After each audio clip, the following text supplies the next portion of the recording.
The year is 1910. In late February, two trains set out westbound from the town of Leavenworth in the Cascade Mountains of Washington State, only to be delayed by avalanches and driving snow. For 6 days, the passenger and mail cars sit outside the small rail station community of WELLington, hoping for a reprieve. Some fed-up passengers strike out into the frozen landscape for greener pastures. Others, disconcerted by the sound of nearby avalanches reverberating off the surrounding hills, insist the conductor back the train into the Cascade Tunnel for safety. Fearing the threat of carbon monoxide asphyxiation, the railway employees decide against it. As the snow turns to rain, many believe the thaw will allow them to continue on towards their destination of Puget Sound. But then, approximately 2 a.m. the morning of March 1st, disaster strikes.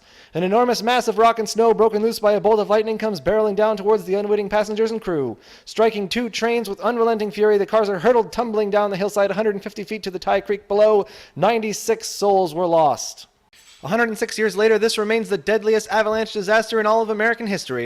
The image appearing now before you depicts the snow shelter built sadly too late to save the lives of those lost that fateful day. Made obsolete and falling into disrepair, the rail lines now remain a popular tourist destination and a doleful reminder of tragic loss. There were two trains. It was the journey begins February 22nd, 1910. I believe out of Spokane, passengers boarded their train bound for Seattle. And, it's February, the end of February, so it's winter, it's cold, there's lots of snow, they know it. They're held up for, I think, 30 hours in a part of the journey before they even get to Leavenworth. Or maybe it was shortly after Leavenworth on the way to WELLington. WELLington as a town no longer exists. We tried to find some buildings, but there was just big granite blocks that appeared to have been cut, like they maybe were used to be part of something. And anyway, these folks made it to WELLington, which is then renamed Tie, which now is no longer a place.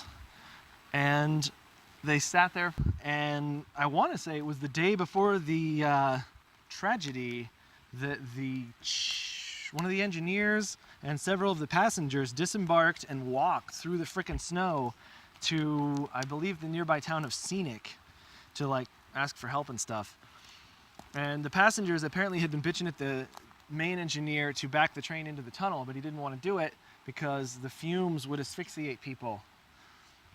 So they sat there, and the next day, after those people left and walked through the snow and survived, they had decided to walk out themselves. And at 1:46 in the morning of the day they were planning to leave, frickin' lightning struck the side of the hill where the snow had already started melting from rain that night.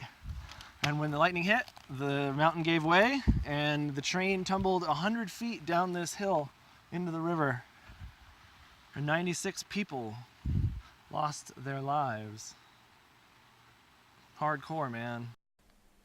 Wow, that is hardcore.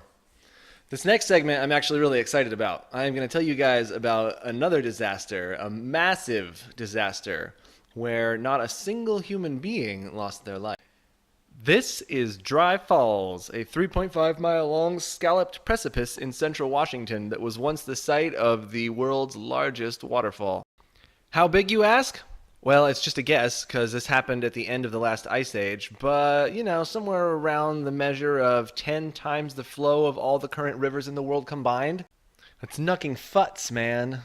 If I remember the details, the simplified version is that starting roughly 20,000 years ago and happening dozens of times throughout the Ice Age, this glacier formed a massive ice dam in western Montana, creating Lake Missoula. And eventually, once conditions were correct, it broke and all the water flooded out and submerged parts of Washington, Idaho, and Oregon under hundreds of feet of water in a matter of days. Which, if I remember right, is the plot to Ice Age 2. Of course, all you're really looking at is a big dry cliff face, but if you have any kind of imagination, that is some pretty awesome right there. Step right up, folks, step right up as I present to you a triumph of technical prowess and engineering know-how, a testament to humankind's manifold, magniloquent, majestic, magnificent, manly, macromolecular machinations, a true modern marvel, a feast for the eyes and a wonder to behold. Step right up now, folks, and brace yourselves. Hold on to your hats, men, prepare to catch your ladies as they faint from shock and awe. I present now to you, without further ado, the architectural sensation known to the layman as the Grand COULee Dam. Now, folks, stifle your gasps and hold your applause as I explain to you the ins and outs of this this captivating concrete creation. Speaking of concrete, folks, the site before you, my friends, the site before you boasts 12 million cubic yards of concrete used in its construction. Those walls are 500 feet tall and another 500 feet thick. 38 million cubic yards of rock were displaced to make way for this freakishly fantabulous fabrication. What became of this stone, you ask? My friends, 6 full city blocks of gravel were left over. Located in the nearby COULee community, this mountain of tailings is a wonder unto itself, and as I am given to understand, free for the taking to any willing individual desiring to own a piece of history or repave their walkway. This nearby community, my friends, as I am told, retains to this day a city ordinance strongly encouraging the owners, tenants, and otherwise occupiers to maintain their premises with all modern comforts and conveniences, yet befitting a style and manner one might expect to find around the decade of 1930. For it was in the year 1933 that the construction began of this captivating concrete colossus. It was completed in 1942, just in time for the Second Great War. 81 souls were lost during the formation of this edifice of electrical excellence, but I assure you that unlike the popular tune performed by the Highwaymen, there are no humans of any kind entombed within the confines of the Grand COULee Dam. Speaking of electricity, my friends, this stunning culmination of man's imagination weighs in at 24 million tons and generates on the average a stupefying sum of 21 billion kilowatt hours per year, making it the largest hydroelectric generating facility in the whole of these United States. The outlet tubes of this gravity dam are large enough to accommodate a standard-sized truck. The pipes capable of transmitting a volume twice that of the Colorado River, and that, my friends, is no exaggeration, nor no small feat, you can be sure. Now, my friends, let me ask you this. Does anyone like to be flooded? Does anyone like to starve? Let's see a show of hands. Well, that's what I thought, folks. Naturally, not a soul among us, myself included, enjoys going hungry while drowning in a deluge.